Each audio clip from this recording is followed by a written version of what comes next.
Chief Executive John Lee condemns U.S. lawmakers who want to impose sanctions on Hong Kong officials and judges.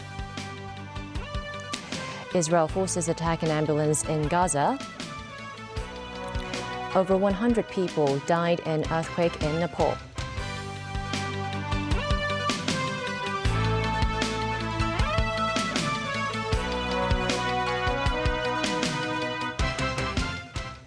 Good evening and welcome to TVB News. Chief Executive John Lee today condemned U.S. lawmakers who want to impose sanctions on more Hong Kong officials and judicial officers. He said such acts are equivalent to threatening judges and was perverting the course of justice. Prior to departing for Shanghai this morning, Chief Executive John Lee responded to some U.S. politicians who proposed a bill that would impose sanctions on senior Hong Kong officials and judges. Lee said these people are clearly trying to threaten judges and interfere with their work in hearing cases fairly and impartially in a bid to influence their judgment, amounting to perverting the course of justice. He added it also violates the principle of judicial independence that the U.S. claims is protected by its constitution. Still, Lee believes the judges, prosecutors, and officials in Hong Kong will carry out their duties without fear. He also called the U.S. politicians despicable and hypocritical. On another note, the CE said he did receive an invitation to attend the APEC summit, set to be held in mid-November in San Francisco. He said because of scheduling reasons, Financial Secretary Paul Chan will attend on his behalf, adding such arrangements have precedence. Meanwhile, speaking on a radio program, Secretary for Justice Paul Lam, who was among the list of people drawn up by those U.S. politicians, says the SAR will not be bullied. He added the politicians even targeted retired judges as well as barristers hired to represent Hong Kong. Lam added their behavior is aimed at intimidating judicial workers, trying to instill fear over taking up government employment. He said it is being done with malicious intent. Secretary for Justice Paul Lam said it is essential that the government does a proper job when conducting legislation work for Article 23 of the Basic Law. Lam's remarks came after the latest policy address said legislation must be completed by next year. Memo Sengai reports. Speaking on a radio program today, Secretary for Justice Paul Lam stressed the significance of legislation for Article 23 of the Basic Law. Lam described the legislation as a constitutional obligation that has become a piece of missing homework and an old debt of the SAR after repeated delays by the government. However, Lam said the law will not be harsher because the purpose of the legislation is protection and not punishment. Meanwhile, Lam said authorities will study the inclusion of espionage offences in Article 23. Despite the late submission, the Justice Secretary vowed to deliver a well-written and effective homework. Lam said discussion sessions will be held in the future, allowing the public and authorities to exchange views on the topics. Memos 9, TVB News. Police arrested 2 more women in the case of a suspected Mycobacterium abscessus infection cluster breaking out at a beauty salon. A total of 4 women have now been arrested. Police said the 2 women were arrested on Friday, with one of them being a senior employee at the Gals Glam Beauty, where the infection cluster broke out. The 2 were arrested on suspicion of unlicensed medical practices.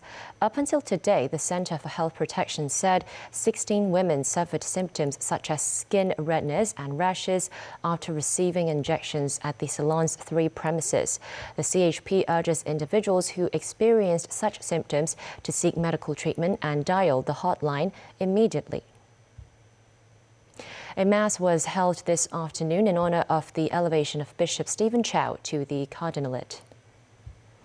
The concelebrated mass invoking God's blessing was held at the Catholic Cathedral on Cane Road and was attended by hundreds of church members. They include former Chief Executive Carrie Lam. Chow visited Beijing in April this year. After the Mass, Chow said Beijing Archbishop Joseph Li Shan will visit Hong Kong in return on November 14th. Chow also said his duty is to strengthen the communication between China and the Vatican, adding that there is no hostility from either side. As the Gay Games Hong Kong 2023 got underway, protesters gathered outside the venue. Security was stepped up near the Queen Elizabeth Stadium in Wan Chai, where the opening ceremony was held. The event will run for 8 days. Convener of the Executive Council, Regina Ip, who officiated at the ceremony, says it shows the city's diversity and inclusivity. Equal opportunity and non-discrimination are highly treasured by our government and our people. These values are borne out by the numerous judgments which our independent courts have handed down in the past decade. The ceremony was attended by representatives from 40 countries and regions. Still, there were protests outside the stadium objecting to the event being held in Hong Kong. They criticized the organizers for promoting same-sex marriages and destroying traditional family values. Gary Chan, chairman of the Democratic Alliance for the Betterment and Progress of Hong Kong, respects the participants but opposes to making same-sex marriage lawful. Meanwhile, Bishop Stephen Chow said Hong Kong has been an inclusive society and there should be room and space for everybody. Overseas, as Israel continues to attack Gaza City, at least one ambulance was hit by an Israeli airstrike near the Al-Shifa hospital. The director of that medical facility claims another blast killed 15 and wounded dozens at UN school sheltering refugees. The IDF say they were targeting Hamas. The United Nations on the ground in the Gaza Strip painted a desperate picture for civilians as the war continues. David Garrett reports. As the war heads into a second month with no end in sight, smoke billows across the border as Israel continues strikes on Gaza. The latest escalation is the worst in the region in generations. 4 weeks ago, Hamas attacked Israel, killing 1,400 people. In response, Israel's onslaught shows no signs of diminishing.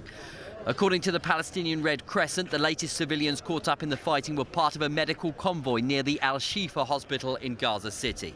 Their footage shows a smashed-up, blood-stained ambulance. More footage shot after the explosion showed people trying to get to the injured in a crowded, chaotic, desperate scene.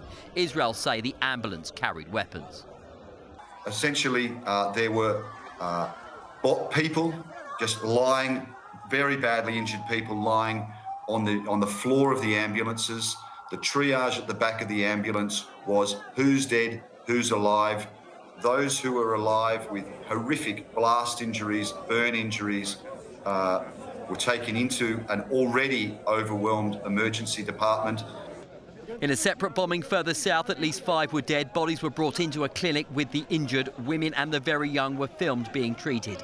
Crowds gathered around the hospital as anger spread. These images and others in recent days prompted the Organisation of Islamic Cooperation to speak at the UN.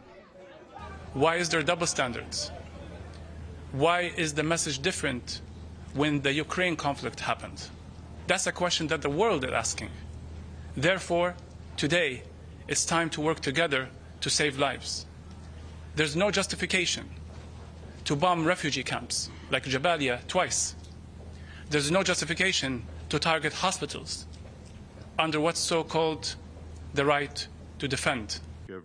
The United Nations says the humanitarian situation in Gaza is worsening. Thousands are clinging to survival. We took our Commissioner General, Philippe Lazzarini, into one of the internally displaced centres the other day, and everybody was pointing to their mouth and saying, Maya, Maya, water, water. Explosions in various locations around Gaza. Israel's military says it has killed more than 20 Hamas commanders. They released pictures of troops encircling Gaza City and engaging in operations in the Strip. More than 20 IDF service personnel have died since the war began. David Garrett, TVB News. Indonesia, the world's most populous Muslim country, has sent its first batch of humanitarian aid to Gaza. Indonesian President Joko Widodo today released 51 tons of aid that included food and medical supplies for the Palestinian enclave. The supplies were provided by the government and humanitarian organizations in Indonesia. Widodo, speaking at an air base where the aid was being loaded onto an aircraft headed for Egypt, said the assistance was a form of solidarity with the struggle of the Palestinian people. Indonesia has regularly expressed support for Palestinian statehood, and large pro-Palestinian protests have broken out since October 7th. The death toll from the Nepal earthquake has reached at least 128 and is expected to rise. The government is assessing the damage following the tremor that hit the west of the country. Many buildings have been destroyed. Rescue teams have started to search through the rubble. Some houses destroyed were not built to withstand an earthquake. The epicenter was about 500 kilometers west of Kathmandu. Communications to the remote region are cut off. Landslides caused by the quake have blocked roads, making it even more difficult for the military to reach those in need. The U.S. Geological Survey put the earthquake at a magnitude of 5.6. At the regional hospital in Nepalgunj, hundreds of beds have already been filled. Still to come on tonight's news. Australia Prime Minister says he wants to stabilise relations with China ahead of visit. Housing Secretary says a task force is working to solve problems involving subdivided flats.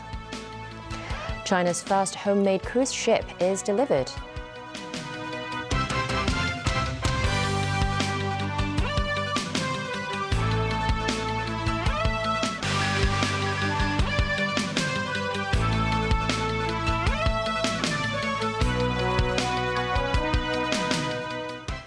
Welcome back to TVB News. Australian Prime Minister Anthony Albanese is embarking on a 4-day visit to China starting today. He said he was looking forward to meeting President Xi Jinping. Mimosa Ngai reports. Anthony Albanese becomes the first Australian Prime Minister to visit China after a 7-year hiatus. During his trip, the Australian leader will visit Beijing and Shanghai and will attend the 6th China International Import Expo. Speaking before his departure, Albanese highlighted the importance of maintaining a stable relationship with China. We should cooperate with China where we can, disagree where we must, and engage in our national interests. It is in Australia's national interest to make sure that we have that engagement and dialogue, which is always positive, which is always good. The Prime Minister also said it will mention the detained Australian blogger Yang Hanzhong during his visit. Yang is jailed in Beijing over espionage charges. Dr. Yang's case needs to be resolved, and I'll be speaking about his human rights, the nature of the detention and the failure to have transparent processes. Just as we stood up, I've raised this issue before, we will always raise. Meanwhile, Beijing's Foreign Ministry spokesperson Wang Wenbin said China is willing to improve and develop a healthy and stable relationship with Australia. Mimosa Ngai, TVB News. Chief Executive John Lee has arrived in Shanghai for the China International Import Expo, which kicks off tomorrow. Chief Executive John Lee's itinerary in Shanghai today began with a meeting at a hotel involving some 150 Hong Kongers and enterprises. The CE was accompanied by Financial Secretary Paul Chan, as well as Secretary for Commerce and Economic Development Algernon Yao. Andrew Yao, founder of the Hong Kong-Shanghai Alliance, said John Lee mentioned how he missed Shanghai. He said Lee told them Shanghai is a vibrant city and that Hong Kong and Shanghai have a lot in common, particularly in the financial and technology areas. Lee also introduced his latest policy blueprint to them, which included policies to enhance the integration of Hong Kong with the mainland. He also called on them to come back to Hong Kong next month to vote in the district council elections. Lee then met with the mayor of Shanghai, Gong Zheng, and presided over the signing of 5 new cooperation agreements between Hong Kong and Shanghai. The delegation then paid a visit to a Hong Kong-funded private hospital in Changning District. The facility began operations in 2004 and boasts medical teams from around the world. On Sunday, the CE will attend the opening ceremony of the Import Expo. Earlier, Lee promised to visit the booths of Hong Kong enterprises at the Hong Kong exhibition area to show his support. The chief executive will also deliver speeches at the Invest in China Year Summit, as well as a seminar on revitalizing real economy with financial resources to promote the city's status as a global financial hub. He will head back to the city on Monday. The chief executive had earlier announced the setting up of a task force on tackling the issue of subdivided units in his policy address. The task force has convened its first meeting. Vice Chairman of the group, Housing Secretary Winnie Ho, said the problem with subdivided flats is complicated and authorities should not rush for a solution. She said the team will first collect opinions on how to define substandard subdivided flats. Another key task is to eradicate substandard flats. Ho stressed that does not mean people will lose their homes. Instead, this will give homeowners the opportunity and time to improve the flats. China's first home-built cruise was delivered to Shanghai today. The mainland-built cruise is called Adora Magic City, which is over 300 meters long and can accommodate up to 5,200 passengers in over 2,000 rooms. The vessel contains multiple facilities for its guests, including a water park, a theater, and a shopping mall. The cruise is scheduled to depart Shanghai on January 1st. The United Nations Human Rights Committee said it was disturbed by U.S. legislation that limit people's legal abortion and voting rights. The committee issued its findings on 6 countries, including the United States. It added it was disturbed by the increase in state-level legislation and barriers that impede women's access to safe and legal abortion. This is being done by the criminalization of healthcare providers, family members, and pregnant women themselves.